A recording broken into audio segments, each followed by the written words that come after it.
예, 어떻게 특송 가사에 좀 아멘이 되시나요?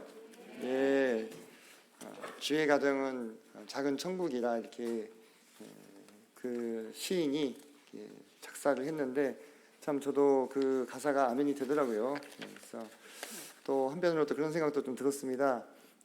여러 번 들으셨던 말인데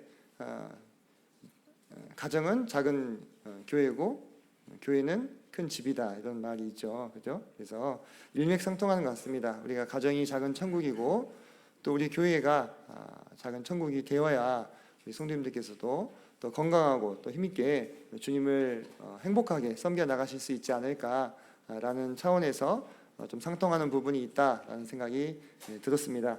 오늘은 공동체의 아름다움과 축복이라는 제목으로 시편 133편을 함께 상고해 보도록 하겠습니다. 잘 아시는 시편이 되겠는데요. 먼저 본문을 같이 읽고서 말씀 교제 나누도록 하겠습니다. 짧으니까 우리 성도님들 다 함께 1절부터 3절까지 읽도록 하겠습니다. 시작. 보라, 형제가 연합하여 동거함이 어찌 그리 선하고 아름다운고. 머리에 있는 보배로운 기름이 수염 곧 아론의 수염에 흘러 그의 어깨까지 내림 같고, 헐몬에 이슬이 시온의 산들이 내림 같도다. 거기서 여호와께서 복을 명령하셨나니 곧 영생이로다. 아멘. 자, 시편 133편을 펴시면 성경에 그 표제가 붙어 있습니다. 뭐라고 적혀 있죠? 다윗의 시 곧 성전에 올라가는 노래다, 이렇게 적혀 있네요. 앞에 보시면 120 몇 편이죠? 120편부터 계속해서 성전에 올라가는 노래가 쭉 이어집니다. 이렇게 성전에 올라갈 때 그 드리는 시편을 우리가 순례시 이렇게도 부릅니다. 순례시. 1절을 먼저 보시면요, 저희가 다른 번역으로도 한번 가져와 봤는데요, 이걸 먼저 좀 읽어드릴게요. 새 번역인데, 그 얼마나 아름답고 즐거운가 하면서 뭐가 찍혀 있습니까? 느낌표가 찍혀 있죠. 느낌표가 찍혀 있죠. 형제 자매가 어울려서 함께 사는 모습. 머리 위에 부은 보배로운 기름이 수염 곧 아론의 수염을 타고 올라서 그 옷깃까지 흘러내림 같고, 헤르몬의 이슬이 시온산에 내림과 같구나. 주님께서 그곳에서 복을 약속하셨으니 그 복은 곧 영생이다. 1절에 보라 했을 때 그 얼마나 아름답고 즐거운가 하면서 느낌표가 딱 찍혀 있잖아요. 그러니까 이 보라는 어떤 뜻이겠습니까? 감탄사죠. 감탄사. 그죠? 보라, 보아라, 여기 한번 봐라, 이런 얘기죠. 보라라고 해서 명령조 같은 느낌이잖아요. 그죠? 여기 봐라, 이렇게 주목, 이런 뜻이 아니라 보아라, 이렇게 감탄의 느낌이다. 이게 이 시를 여는 시인의 감정이라고 하는 거죠. 그죠? 그것을 우리가 함께 공감하면서 시에 접근하실 때 더 깊이 있게 시를 묵상하실 수 있을 거라고 생각이 되는데요. 그러면서 형제가 연합하여 동거함이 어찌 그리 선하고 아름다운고, 이렇게 표현을 하고 있습니다. 동거한다. 보통 동거한다고 하면 어떤 겁니까? 한 지붕 안에서 같이 사는 것을 말하는 거잖아요. 한 지붕 안에서 같이 한 이불 덮고 자고 숟가락 젓가락을 같이 쓰는 그런 사이를 동거라고 이야기하는데, 여기서의 이 동거는요, 원어상 꼭 같이 사는 것만을 의미하는 그런 뜻이 아닙니다. 이것은 마음을 합해서 하나가 되는 것, 마음을 합해서 하나가 되는 것, 또는 가까운 사이, 가까운 사이, 친인척을 포함해서요, 또는 함께 식사를 나누는 것, 이것도 이 동거함의 의미 안에 다 들어갑니다. 특별히 유대인들은 함께 식사를 한다는 것이요, 대단히 큰 의미를 가지고 있는 그러한 민족이잖아요. 저희도 뭐 그렇고요. 그래서 이 동거한다라고 했을 때 그것은 꼭 물리적인 어떤 공간을 공유하는 것만 의미하는 것이 아니다. 마음을 같이 하고 또 같은 곳을 또 바라보고 또 같이 식사를 나누고 같이 가까이 지내는 그 모든 것들이 이 동거한다고 하는 이 뜻 안에 포함이 되어 있습니다. 그래서 제가 방금 말씀드린 모든 그런 뜻들을 포괄할 수 있는 단어가 있다면 공동체성, 이렇게 말씀을 드릴 수가 있겠죠. 공동체성, 하나의 가치관을 가지고 유사한 관점을 가지고 함께 어우러질 수 있는 그러한 무리들의 모임을 우리가 공동체라고 부르죠. 그런 공동체가 띠고 있는 어떤 성질, 성격을 공동체성이라 이렇게 말씀을 드릴 수가 있는데요. 지금 이 사회는 어떻습니까? 공동체성이 많이 파괴된 사회지 않습니까? 그죠? 많이 지금은 파괴됐어요. 그리고 심지어는 가장 이 공동체의 기본 단위 하면 가정이죠, 그죠? 이 가정마저도 계속해서 해체되고 있는 현실입니다. 학교에서 있으면 그런 것들을 많이 또 느낄 수 있습니다. 많이 드러내지는 않지만요, 그 어떤 그 편부 또는 편모 가정이 훨씬 많이 늘은 것을 우리가 현장에서 좀 확인을 할 수가 있습니다. 많게는 뭐 보통 한 4분의 1 정도는 되는 것 같고, 많게는 뭐 3분의 1 이렇게도 비율이 올라가기도 하거든요. 처음에는 이제 멀쩡하니까 전혀 모르다가 예전과 같지 않아요. 편부 편모라고 해서 막 꾀지지하게 다니고 그런 게 아니라서 멀쩡한데 나중에 이제 뭐 학부모 상담을 한다거나 이렇게 하다 보면 좀 이렇게 드러나고 그렇게 되는 경우들이 많이 있습니다. 그렇게 참 공동체의 기본 단위인 가정조차도 온전치 못한 시대가 요즘 시대인데, 옛날에는 안 그랬잖아요, 그죠? 옛날에는 어땠습니까? 옛날에는 다 공동체 안에서 살고 공동체 안에서 자신을 정의하고 공동체 안에서 자기의 어떤 일을 찾았던 그런 시대죠. 그래서 그 과거에는 지금보다 솔직히 물질적으로는 더 풍요롭지 못한 사회였던 것은 분명하죠. 훨씬 더 못 먹고 못 입고 못 살던 시대였습니다. 그런데 그때는 뭐랄까, 이 가족 공동체, 특히 대가족이 많았죠. 농사를 지으셔야 되니까 가족 공동체나 또는 마을 공동체가 어땠습니까? 아주 생생하게 살아있던 그런 시대였다. 그래서 지금은 물질적으로는 풍요롭지만 공동체가 다 깨져버려가지고 심지어는 내가 사는 동네도 한밤중에 나가기가 어때요? 두려워지는 시대가 되어버렸습니다. 지금, 그죠? 자기가 사는 동네에서 산책 나갔다가 칼에 맞아서 돌아가시고 이런 일들이 막 일어나는 그런 시대잖아요. 옛날 같았으면 상상이나 할 수 있었겠습니까? 아니죠. 불가능하죠. 왜냐? 옛날에는 그 마을 공동체가 살아있어가지고 마을에서 이렇게 뭐 지나가는 어른 보면 다 어때요? 한 달이 걸어 다 아는 집, 그죠? 인사 안 드리면 바로 어떻게 됩니까? 그날 저녁에 아버지가 부르시죠. 그죠? 그래서 요즘처럼 뭐랄까, 지나가다가 뭐 이렇게 뭐 담배 피고 있는 중고생들 뭐라면 큰일 나잖아요, 그죠? 옛날에는 그럴 일이 있었어요, 없었어요? 없었죠. 알아서 마을 공동체 안에서 다 교육이 되고 다 훈육이 되고 다 이렇게 그 소식들을 공유하는 그러한 시대가 있었다. 그래서 물질적으로는 비록 좀 풍요롭지 못했을지라도 어떤 정서적으로는 그때 조금 더 이렇게 지금보다 건강한 시대이지 않았나 하는 생각을 많이 해요. 그러니까 저도 옛날 사람은 아닌데도 최근에 이렇게 묻지마 범죄가 늘어나는 걸 보면서 제가 어릴 때 1990년대 생각을 많이 합니다. 그때는 이 정도는 아니었는데 라는 생각하면서, 그때보다 더 옛날에 사신 분들은 또 더 그러실 거 아니겠어요, 그죠? 그런데 아마도 그 시를 지으신 분은 그런 공동체적인 어떤 가치들이 아직은 존재하는 그런 시대를 살고 있었던 분이 아닌가라는 생각이 듭니다. 그래서 계속해서 보면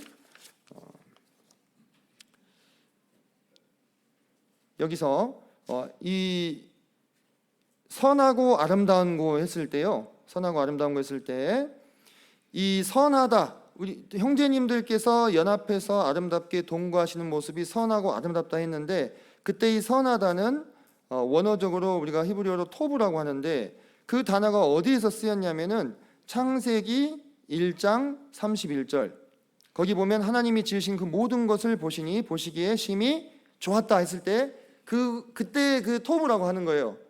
그러니까 하나님께서 보실 때 아직 우리 하나님께서 7일 동안 천지창조를 하시고 아직 인류가 타락하기 전에 그때 하나님 만드신 만물이 너무너무 아름다웠잖아요. 그때 모든 것들을 보시고 뭐라 했습니까? 보시기에 심히 좋았다라 하신 그 모습이 형제 자매가 함께 연합하여 동거하는 모습이다 이겁니다. 같은 모습이다 이렇게 우리가 볼 수 있는 거예요.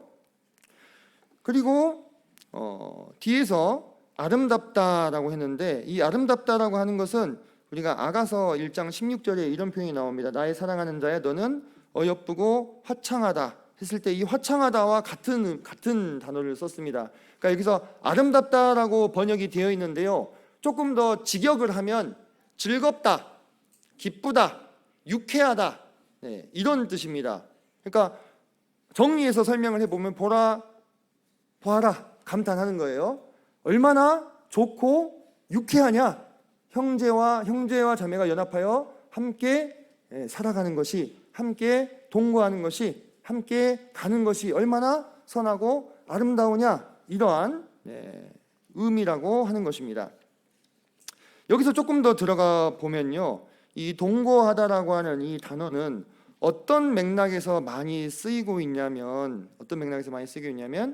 시편 27편 4절, 또 84편 4절, 140편 3절 등에 보면 이 동거하다, 살다라고 하는 이 원어가 거기 다 쓰였는데요, 다 어떤 그 상황에서 쓰였냐면은 하나님을 예배하고 찬양하는 그러한 장면에서 이 살다라고 하는 표현이 같이 쓰이고 있는 거예요.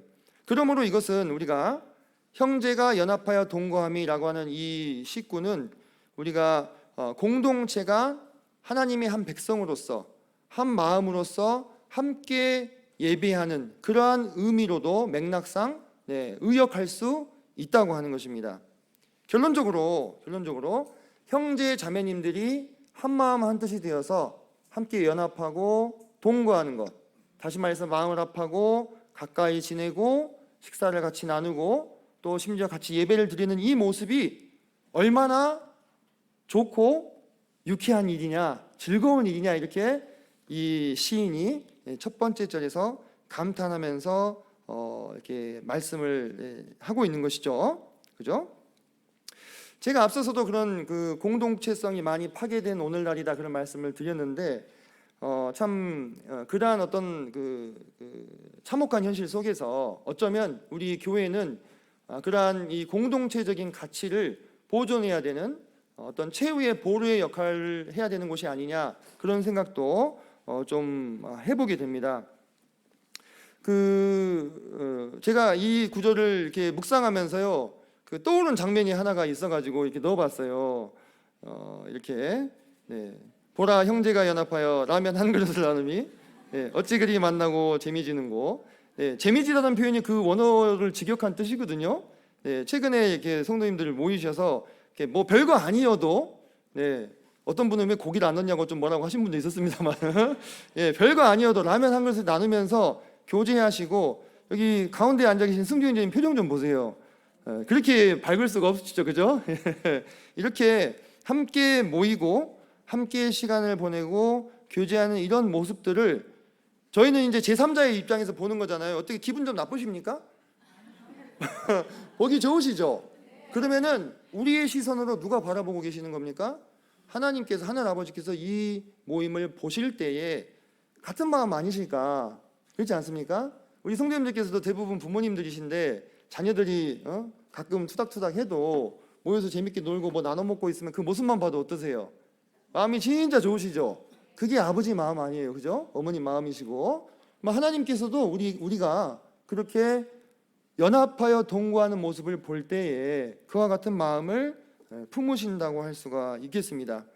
그래서 최근에 이렇게 좀 이렇게 부흥하는 교회들을 보게 되면 공통적으로 관찰되는 특징이 뭐냐, 이 뚜렷한 공동체성을 보이더라라고 하는 거예요. 뚜렷한 공동체성을.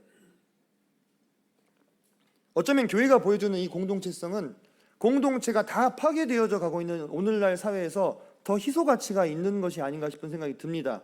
그래서 앞에서 제가 말씀드렸던 것처럼 이 뚜렷한 공동체성을 보이고 있는 교회들은 어떤 특징이 있냐면 일단지 간에 성도들이 함께 자주 모입니다. 그죠? 그리고 자주 모이는 게 어색하지 않아요. 막 모입시다 해가지고 간신히 모였는데 뭐 할 말도 별로 없고,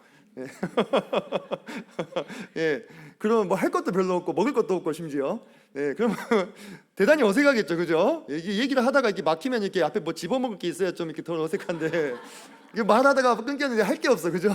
그렇지 않다는 거죠. 그리고 모여서 이렇게 뭔가 이렇게 막 이렇게 찌글찌글 할 게 있어요. 함께 모여서 함께 일하는 거. 근데 이 일이 그냥 막 노동의 느낌이 아닌 거죠. 우리가 그 교회를 말할 때 코이노니아라는 표현을 많이 쓰지 않습니까? 코이노니아, 교제, 연합, 그죠? 근데 그 코이노니아의 원어적인 표현은요,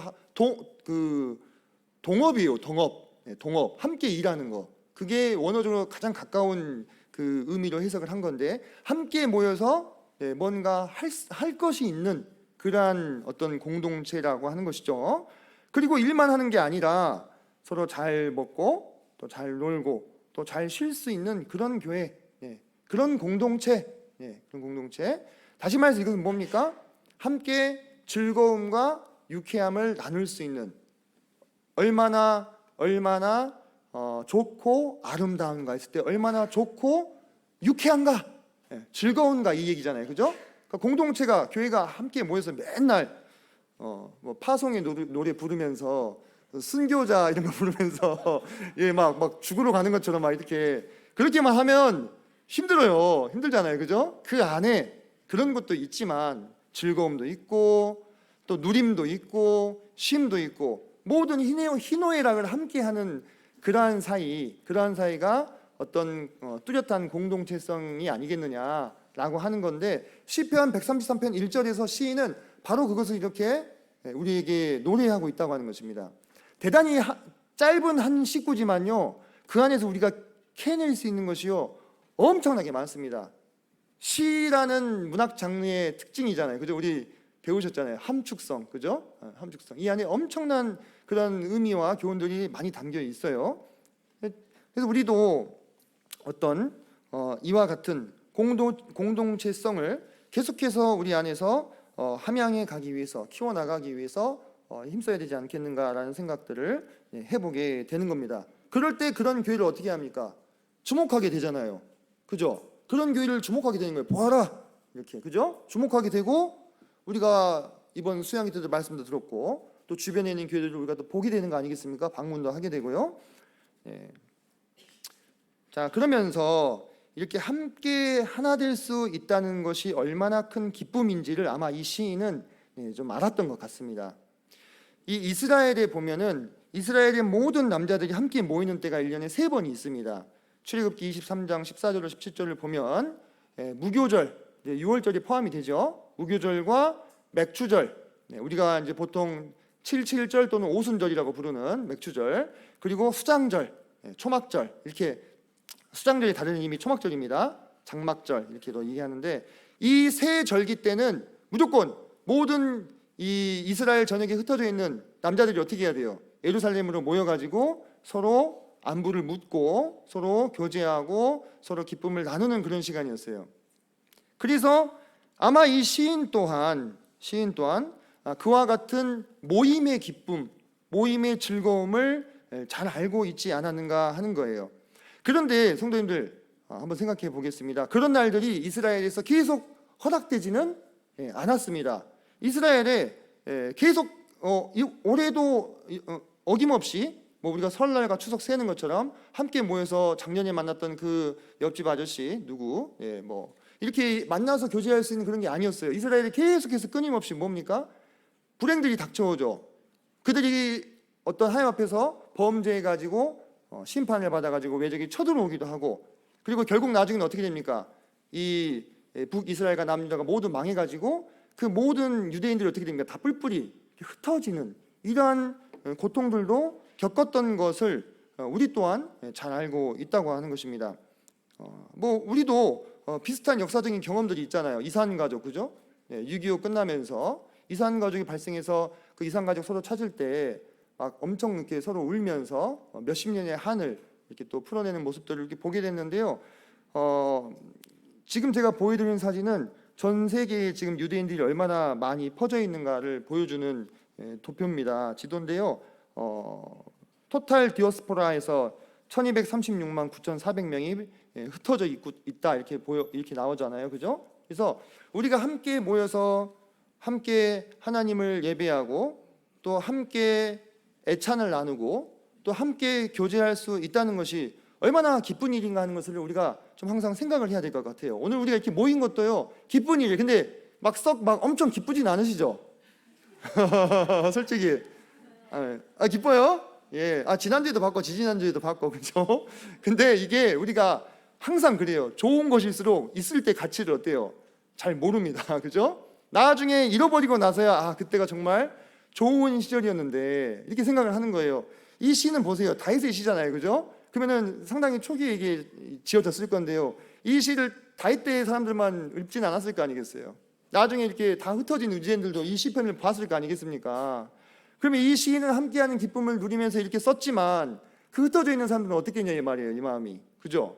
정말로 이 함께함, 이 흩어진 공동체의 회복에 대한 간절한 열망, 그런 마음들이 함께 또 섞여 있었을 것이라고 하는 것입니다. 만약에 성도님들 생각해 보세요. 우리도 뭐 그럴 일이 있어서는 안 되겠지만 북한의 지하교회처럼 뭐 이 남한의 이 정권이 무너지고 적화통일이 돼가지고 공산당들이 하나님 믿는 사람들 죄다 잡아가잖아요. 그죠? 드러내놓고 하나님 섬길 수가 없는 그런 시대가 되어가지고 다 뿔뿔이 흩어져 있어야 된다. 그래서 나는 하나님을 믿고 있는데 하나님을 믿는 다른 분들이 어디 있는지도 모르는 그런 상황이 되었다고 한번 가정을 해보겠습니다. 그러면은 예를 들면 지금 중고등학생 때 이렇게 함께 모여가지고 예배하고 함께 모여서 애찬을 나누고 함께 교제하던 추억을 가지고 있는 사람이 한 60대 노인 됐을 때 이 대한민국이 잘못돼가지고 그런 상황이 됐다고 생각해 보세요. 그러면 그 어떤 형제가 자기 어린 시절을 생각하면서 이 133편 1절을 읽으면 어떻게 되겠어요? 눈물이 그냥 쭉 나겠죠. 그렇지 않습니까? 우리에게 주님께서 이 공동체를 허락하시고 형제 자매에 연합할 수 있고 동거할 수 있는 이 기회를 주신 것이 감사한 일이구나.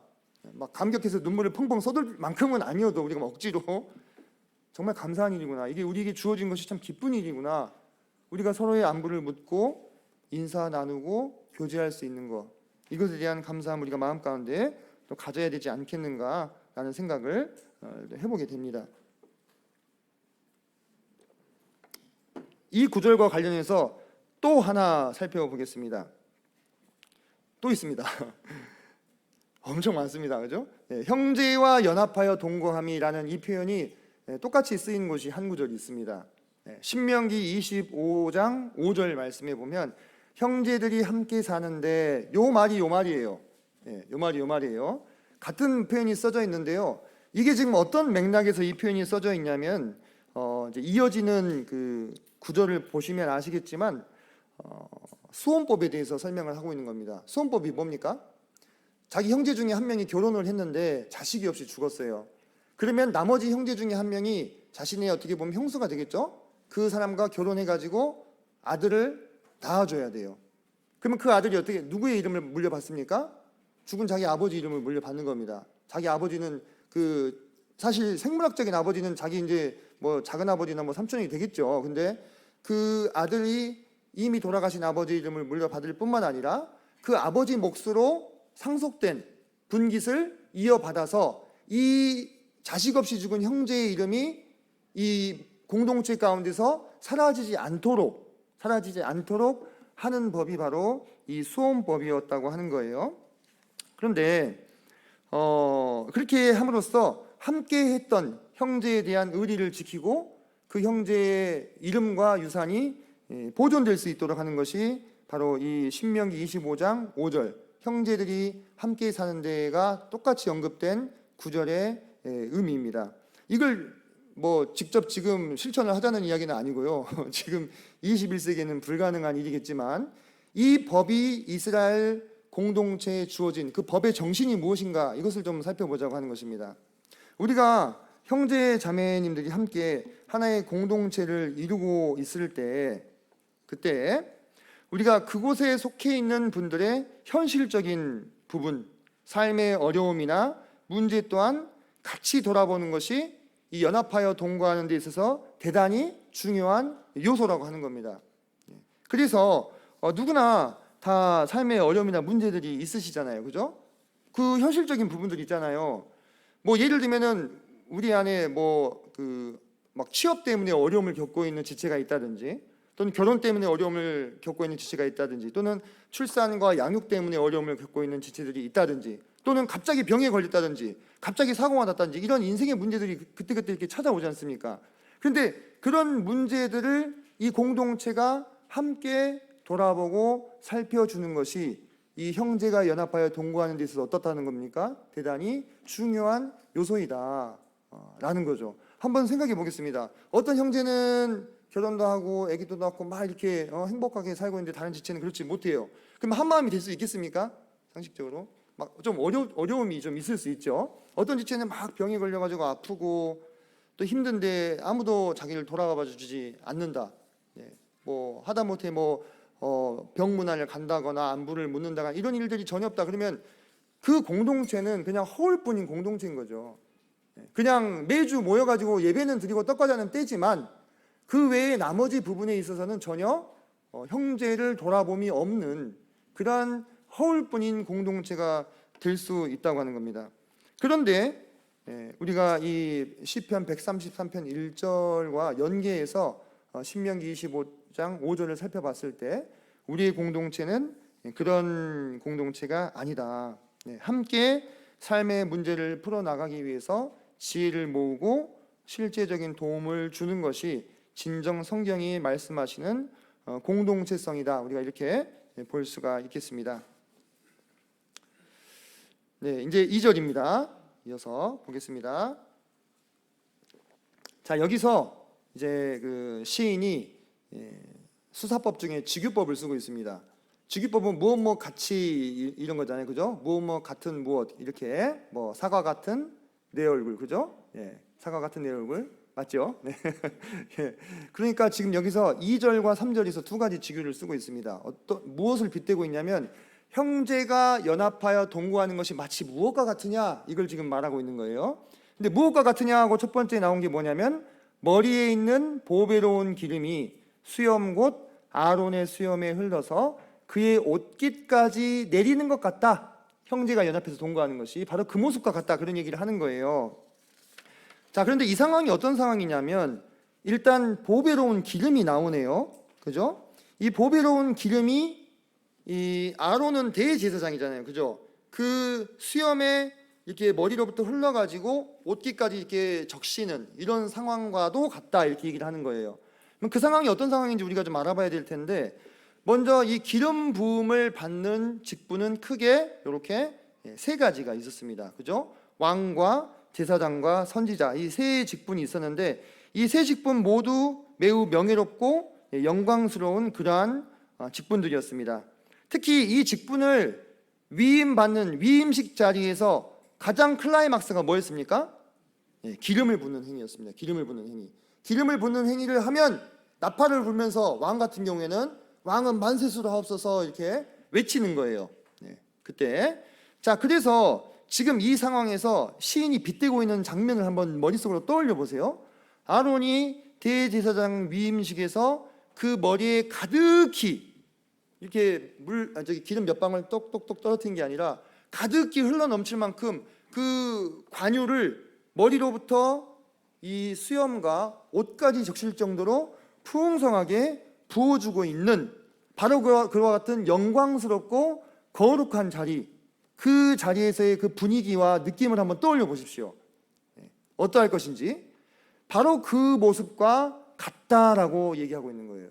노래할 때 시인이 이 대제사장에게 붙는 관유는요 따로 이 만드는 방법이 따로 정해져 있습니다. 그리고 만드는 재료들도요 대단히 귀중한 것들입니다. 모략과 육개와 창포와 계피를 섞어서 정확한 비율을 맞춰서 만들어야 되고요. 절대로 사적인 용도로는 쓸 수가 없습니다. 오직 공적인 하나님을 섬기는 자리에서 쓸 수 있는 거룩한 관유였는데 그것을 대제사장 위임식에서 부어서 옷깃이 적실 정도로 가득하게 넘치게 해주는 모습이 바로 형제가 연합하여 동거하는 모습과 같다는 거예요. 그러니까 이 우리가 연합하여 동거하는 이 모습이 하나님이 보실 때 얼마나 거룩하며 얼마나 영광스러우며 얼마나 기쁜 모습이겠냐라는 것이죠. 이뿐만 아니라 우리가 이 2절 통해서 여러 가지 생각들을 좀 확장해 볼 수가 있는데요. 자, 지금 이 2절에서는 누가 세워지고 있습니까? 대제사장이 세워지고 있잖아요. 특별히 아론의 이름을 호명하고 있거든요. 아론의 이름을 언급하고 있는 것이 저는 예사로 보이지 않았습니다. 여기는 시인의 분명한 의도가 있을 것이다 라고 생각이 되는데 무엇이냐면 이 역사적으로 봤을 때 이 그 아론이 제사장으로 위임받고 하나님의 진노와 이스라엘의 이 범죄사에서 어떤 역할을 했습니까? 중재자의 역할을 했습니다. 그죠? 그래서 모세랑 같이 몇 번 무릎 꿇고 하나님한테 살려달라고, 그죠? 안 그랬으면 이스라엘 백성들이 지금 한 몇 번은 지금 이 멸절을 당할 상황이었던 거예요. 그 상황 가운데서 어떻게 되고 있습니까? 구원함을 계속 받고 있잖아요. 그죠? 모세와 아론 덕분에 그러한 중재자의 역할을 계속해서 수행하게 되는데요. 그와 같은 대제사장이 세워져 있는 것과 같은 거예요. 어떨 때요? 형제가 연합하여 동거할 때에, 형제가 연합하여 동거하고 있을 때, 그와 같은 어떤 회중의 범죄로 인하여 진노하시는 하나님의 그 심판을 막을 수 있는 대제사장이 세워져 있는 것과 같은 모습이라 이겁니다. 우리에게 적용해 보면, 우리가 함께 연합해서 동거하고 있을 때 우리는 이 공동체, 우리가 사랑하는 이 교회에서 그 교회가 범죄하고 타락하면 어떻게 됩니까? 하나님께서 촛대를 옮기신다고 했잖아요. 그죠? 촛대를 옮기신다는 것은 더 이상 그곳에서 하나님께서 역사하지 아니하시겠다는 뜻이거든요. 바로 그와 같은 여러 위기 가운데서도 우리가 형제가 연합하여 동거하고 있을 때는 능히 그 위기를 극복하고 교회를 살릴 수 있는 그와 같은 모습이 될 수 있다고 하는 거예요. 그래서 굳이 시인이 아론이라고 하는 대제사장을 언급하면서 형제의 연합을 아론에게 충만하게 기름이 부어지고 있는 것으로 묘사하는 의도가 여기에 있지 않나라는 생각을 해보게 됩니다.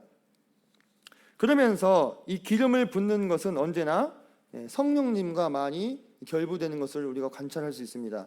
특별히 요한일서를 보시면 요한일서 2장 25절부터 27절을 사도 요한이 기록하실 때, 저는 요한 사도께서 이 시편 133편을 어느 정도 염두에 두고 계시지 않았을까라는 추정을 해보게 됩니다. 왜냐하면 여기 보면 25절에 우리에게 약속하신 것은 이것이니 곧 영원한 생명이라는 것이 3절에 나오죠.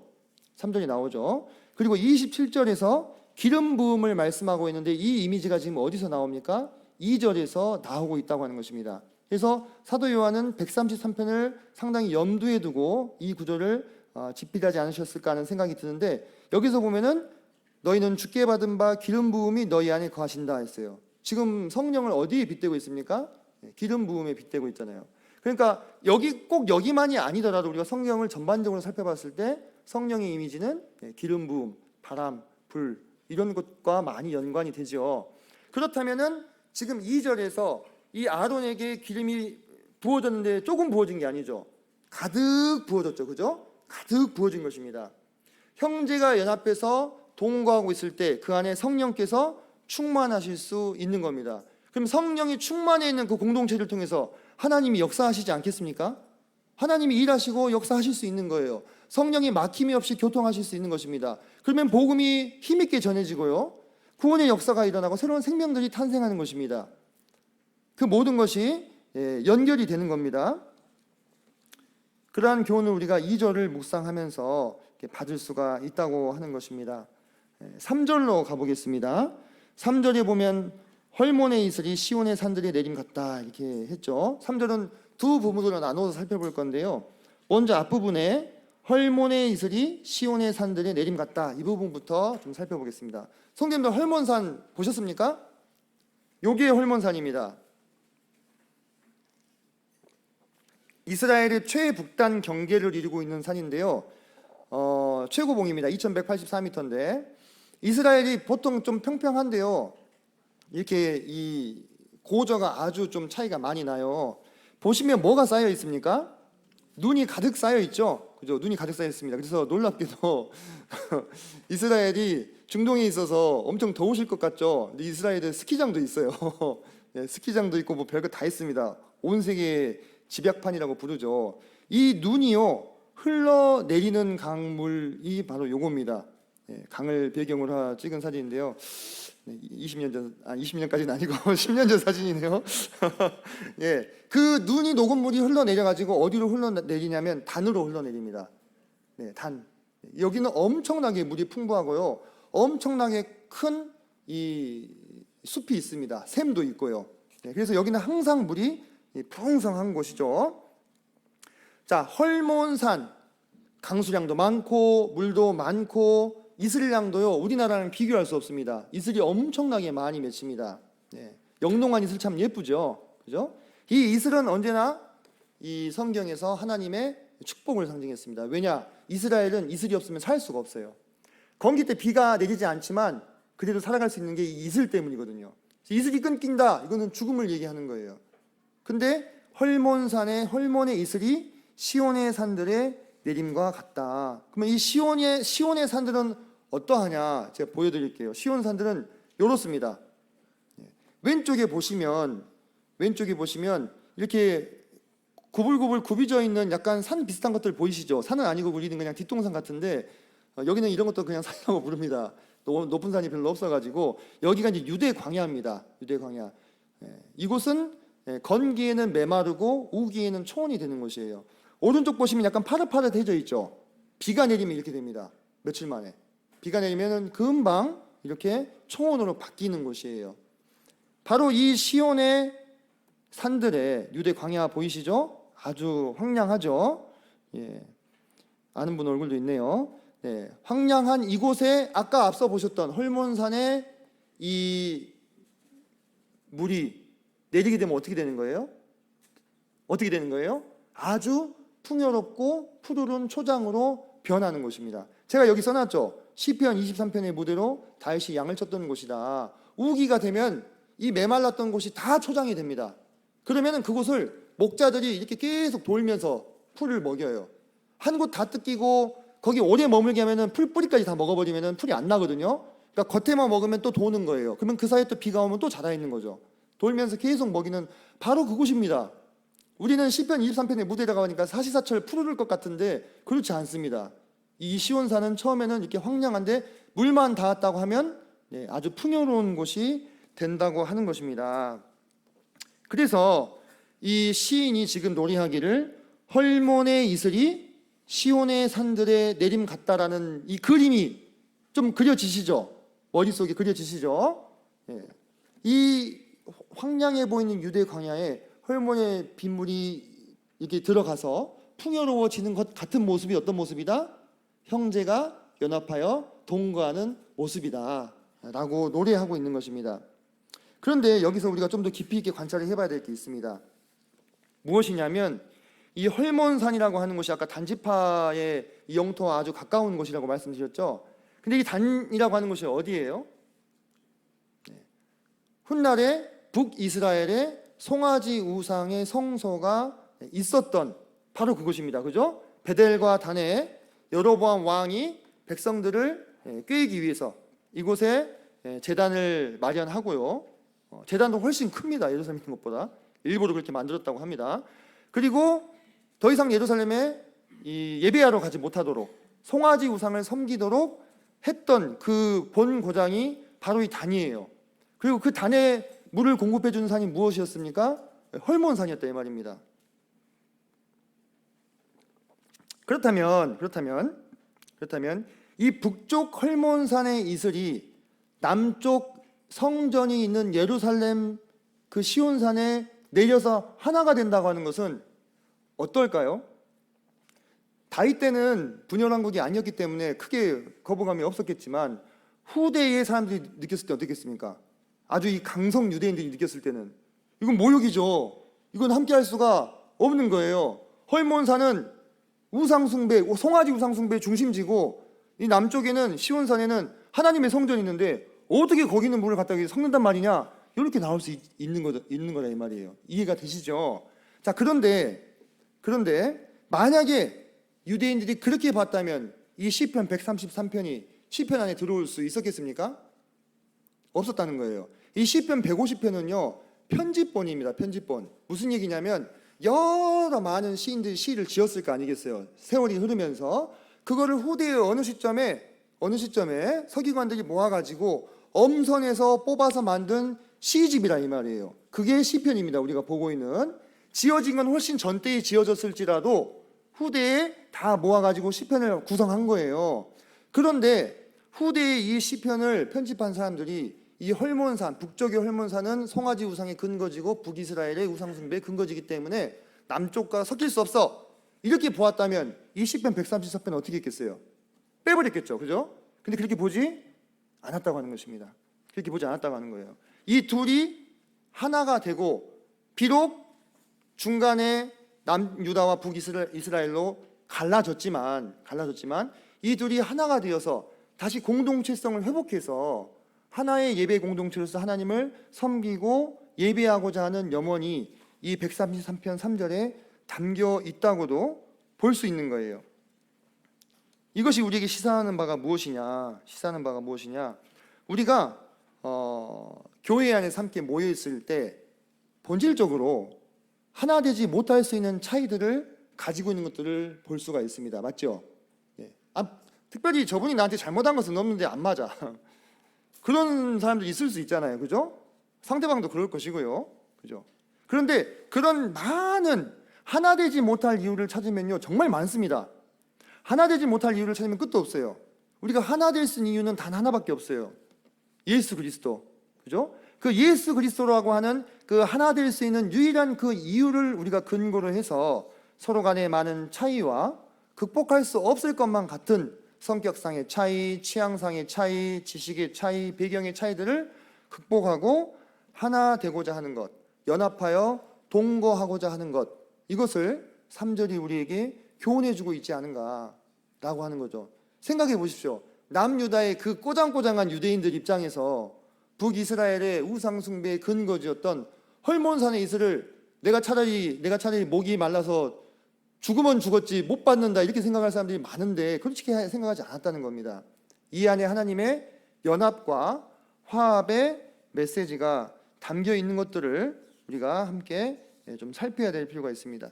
그래서 제가 7월 달에도 그런 거 보여드렸잖아요. 오케스트라와 꽃다발 이야기를 좀 드렸죠. 그죠? 공동체 안의 다양성을 말씀을 드리면서요, 누군가는 트럼펫이고 누군가는 팀파니고 누군가는 바이올린인 거죠. 바이올린이 팀파니 보고 너는 왜 그렇게 시끄럽냐고 하면 어떻게 되겠어요? 오케스트라가 이루어질 수 없는 거예요. 그죠? 예. 장미꽃이 화려하죠. 그러니까 안개꽃한테 너는 왜 그렇게 수수하냐 이렇게 이야기하면 꽃다발이 완성될 수 없다고 하는 겁니다. 그죠? 예. 그래서 하나님께서는 우리 모두의 여러 차이들을 아시면서도 우리를 그리스도의 한 몸 삼으시고 하나 되게 하신 것입니다. 그렇게 우리가 하나님의 뜻을 따라서 연합하여 동거할 때 바로 거기서 하나님께서 우리에게 복을 명령하셨습니다. 그것이 곧 영생이다 이렇게 말씀을 하고 있는데요. 어디서 복을 명령하셨다고요? 거기가 어디예요? 형제가 연합하여 동거하는 그곳에서, 오늘날 우리에게는 어디겠습니까? 이 교회에서, 이 교회에 하나님께서 복을 명령하셨다 했어요. 하나님이 명령하시면 어떻게 됩니까? 반드시 되는 것이죠. 그죠? 반드시 되는 것입니다.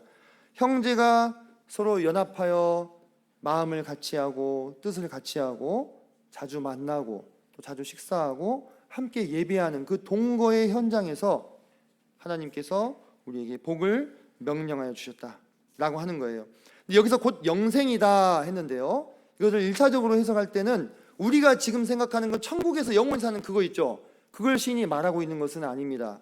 시인이 여기서 1차적으로 곧 영생이다 했을 때는요, 영원한 생명력을 말하고 있는 거예요.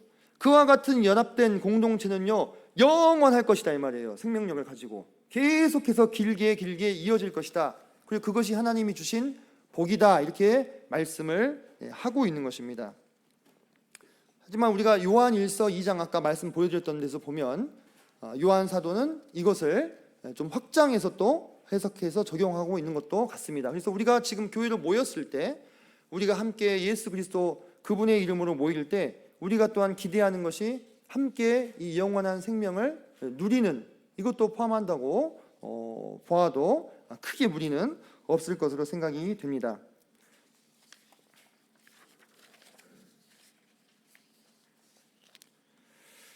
제가 실은 오늘 말씀을 준비하면서 좀 비하인드 스토리가 있는데요. 제가 원래 준비를 계속 했던 주제는 이게 아니었습니다. 이게 아니었어요. 어제 밤에 10시 한 40분쯤에 제가 이제 그 원고를 다 마무리를 해놓고 PPT만 만들면 되는 상황이었죠. 그 교대를 나갔습니다. 교대를 나갔는데 이제 거기서 최종적으로 하나님한테 허락 받으려고 이제 한 번씩 나가요. 거기서 주님 이대로 가도 되겠습니까 하고 이제 여쭤보려고 나갔는데 어디서 그 용진이 형제 목소리가 들리는 거예요. 재환이 형제 목소리하고. 그래서 아 참 저렇게 목소리가 비슷할 수도 있나 이렇게 생각을 하면서 이제 그 축구장으로 이렇게 들어가는데 뒤에서 누가 그러는 거예요. 그래서 봤더니 진짜 재환이 형제더라고요. 그래서 재환이 형제하고 용진이 형제하고 정효 형제가 셋이 이제 거기서 산책을 하고 있는데 우연찮게 이제 만난 거예요. 제가 말씀 준비할 때 매번 나가는 것도 아니고 또 그 시간에 또 굳이 나갈 이유도 없는데 나갔거든요. 근데 이 친구들을 이렇게 만났는데 엄청 반갑더라고요. 밖에서 그 전까지 보다 또 갔거든요. 예배당에서 보다가 나갔어요. 한참 보다 나갔어. 근데 밤에 또 거기서 만났는데 또 반가운 거예요. 그래서 아 참 재환이 형제 목소리랑 진짜 비슷하네 하고 있는데 재환이 형제가 나타났습니다. 그래서 이렇게 만나서 이렇게 그 운동장 트랙을 이렇게 돌면서 이런저런 얘기를 같이 나눴어요. 근데 제가 그 상황이 너무 예사롭지 않게 느껴지는 거예요. 그리고 주님이 대번에 그 상황에서 시편 133편을 묵상하게 하셨습니다. 그 트랙에서. 그럼 저희들이 무슨 얘기했는지 아십니까? 성경 얘기했을까요? 성경 얘기 안 하고 주로 군대 얘기를 많이 했습니다. 아니 대한민국 남자 4명 모이니까 군대 얘기하고 우리 무슨 얘기했죠 또? 네, 하여튼 이런저런 그냥 뭐 이렇게 잡담을 했어요. 같이. 그런데 그 시간이 참 그 행복했어요. 네, 행복했고 마음이 참 편안했고 이게 얼마나 웃기냐면 이 4명이 다 광주 출신들이 아니에요. 아시다시피 해남에서 하나, 광양에서 하나, 거제에서 하나, 대구에서 1명 모여가지고 그 밤 11시가 넘은 시간에 그 광주 교육대학교 그 운동장에 모여가지고 수다를 떨 확률이 얼마나 되겠냐고 한번 생각해 보세요. 하나님이 아니시면, 주님이 아니시면 그게 가능할까? 기가 막히게 또 전라도와 경상도의 대립이네요. 2대2로. 그게 가능할까? 근데 그 청년들과 함께 돌면서 교제하고 뭐 이런저런 이야기를 하는데 제 마음이 정말 좀 편안했습니다. 혹시 불편하셨어요? 아 어떡하지 걸렸다 뭐 이런 거 아니었죠? 예. 그러면서 집에 들어가는데 12시가 넘었더라고요. 근데 제가 주제를 바꾼 겁니다. 예. 그 상황이 주님께서 생각해 하시는 부분들이 많이 있었습니다. 예. 제가 준비한 주제는 나중에 나눌 겁니다. 제가 나누고 싶은 주제인데 그 주님께서 항상 그래요. 성령이 교회에게 하시는 말씀을 들을지어다 했잖아요. 제가 이제 준비한 주제는 제가 되게 좋아하는 주제입니다. 사실. 근데 그걸 하는 자리가 아니기 때문에 주님께서 계속 무엇을 우리 동북교회에게 보여주고 싶으시고 들려주고 싶으신가 설교하는 입장에서 귀를 계속 기울이면서 안테나를 켜야 되는 거거든요. 그런데 주님이 보여주신 그것을 외면하지 못하겠더라고요. 그 상태에서. 그래서 부랴부랴 이 부분을 묵상하면서 기도하면서 오늘 나누게 되었는데요. 사실 저는 이제 계속 제가 준비하는 말씀들을 리스트를 정리해서 관리를 하는데 공동체와 관련된 말씀을 벌써 올해 3번째 주님께서 전하게 하십니다. 그래서 정말 예사가 아니다. 주님께서 우리 동북교회에게 이와 같은 뜻과 마음을 가지고 우리가 더 연합하여 동거하기를 바라신다. 우리가 지금 뭐라고 있다는 게 아니라 왜? 그것이 우리가 앞서 살펴봤던 것처럼 이 교회가 부흥할 수 있는 비결인 거예요. 우리가 함께 연합해서 동거할 때 우리 안에 성령의 기름 부음이 충만하게 되고 성령께서 막힘없이 교통하시고 역사하시고 많은 영혼들이 복음 듣고 구원받고 지금도 연대기 성경 공부가 이루어지고 있는데요. 연대기 성경 공부를 통해서 구원받는 겁니까? 아니에요. 무슨 프로그램을 하고 뭘 딱딱딱 정해진 뭐 지식을 전달하면 구원을 받아서 붕어빵처럼 사람들이 탁탁 튀어나오는 게 아니잖아요. 성령님이 역사하지 않으시면요. 그 누가 와서 전해도요. 빌리 그레임 목사가 와서 전해도요. 구원 못 받습니다. 그죠? 다 아시는 부분이잖아요. 그죠?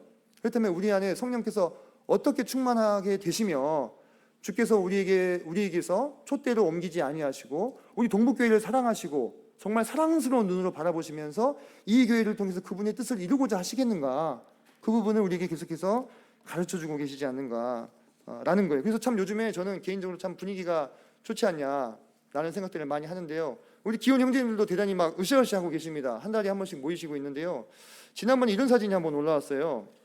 우리 기혼 방에 72.2 데시벨이 찍혀 있는데요. 그 무안에서 모이셨는데 서정 형제님 그 별장을 찾아가는 차 안에서 서로 이야기 나누시는 것을 모 형제님이 측정을 하셔가지고 찍어주신 건데 최대 86.23 데시벨까지 올라갔다고 하더라고요. 이게 어느 정도냐? 그 기찻길 소음이 80 데시벨입니다. 기찻길 소음이 80 데시벨인데 우리 그 자매님들만 얘기 나누다가 뭐 접시가 깨진다는 얘기는 하면 안 될 것 같다는 생각이 좀 들고 그 차 안에 탑승하신 우리 형제님들이 얼마나 즐겁게 얘기를 괴로우신 분도 있으셨겠지만요, 나누셨는지 참 우리가 알 수 있는 대목인데 그래서 전 참 감사가 돼요. 그날 저는 이제 청년부 때문에 참석은 비록 못했지만 함께 모여서 아까 우리가 연합한다, 동거한다 했을 때 그게 함께 식사하는 그런 의미를 다 내포하고 있다고 말씀드렸잖아요, 그죠? 함께 자주 뵙고 자주 이야기 나누고 라면이라도 소고기 안 넣어줘도 식사를 같이 나누고 그러면서 그냥 일상을 함께 공유하는. 최근에 어떤 글을 봤는데 그러대요. 함께 밥 먹고 얼굴 보는 사이가 제일 중요하다. 뭐 저기 대통령이나 누가 아무리 뭐 유명하고 대단해도 그 사람 내가 볼 거 아니니까 내 옆에서 함께 자주 얼굴 보고 식사하는 그 사람이 제일 중요하다. 그렇게 얘기하시더라고요. 근데 참 맞는 말씀이다 생각했거든요. 그래서 그제도 우리 또 서건태님 그 신랑 신부가 누군지 헷갈렸다니까요.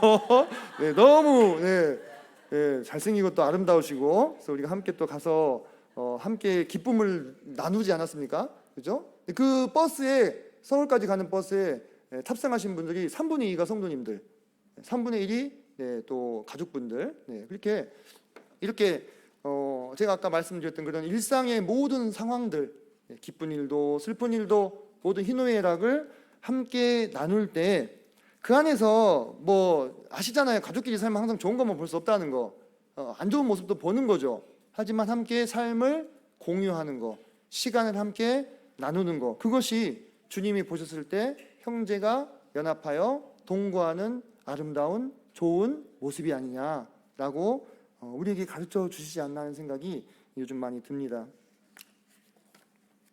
그러면서 이게 우리 하나님의 가르침인데요. 요즘에는 이것을 연구로 증명을 해버리는 시대입니다. 이분이 하버드 대학교 교수님인데 84년 동안 자기 스승의 연구를 물려받아가지고 추정 연구를 했어요. 84년이면 어떻습니까? 그냥 일생이죠, 일생. 84년 동안 추정 연구해가지고 결론을 내는데 뭐라고 냈느냐? 건강하고 행복한 삶을 만드는 결정적인 요인은 재산도 명예도 학벌도 아닌 사람과의 따뜻한 관계다. 제가 이분이 하신 테드 강연도 봤습니다. 근데 그 부분을 정말 강조하시더라고요. 80년 넘게 추적해서 연구 결과를 발표했는데 이분이 하나님 믿는 분인지는 모르겠지만 결국 하나님이 우리한테 가르쳐 주신 거 증명해 준 거잖아요, 그죠? 우리는 믿음으로 이거 믿었어요, 그죠? 믿음으로 믿었는데 지금은 사회과학적 연구로 증명하는 시대를 살고 있습니다. 우리가요 교회 공동체로 모일 수 있다는 거 정말 큰 복입니다. 우리가 이 안에서 서로 믿고 의지하고 슬픔과 기쁨을 나누고 대소사를 함께 하고 그럴 때에 장수하실 수 있는 거예요. 오래 살고 싶으시면 교회 공동체를 또 풍요롭고 건강하게 하는데 마음을 함께 하시면 된다라는 것을 말씀을 드리고 싶습니다. 사랑하는 성도님들, 그런 것 같아요. 신앙은 참 이상과 현실의 조화가 좀 중요한 것 같습니다.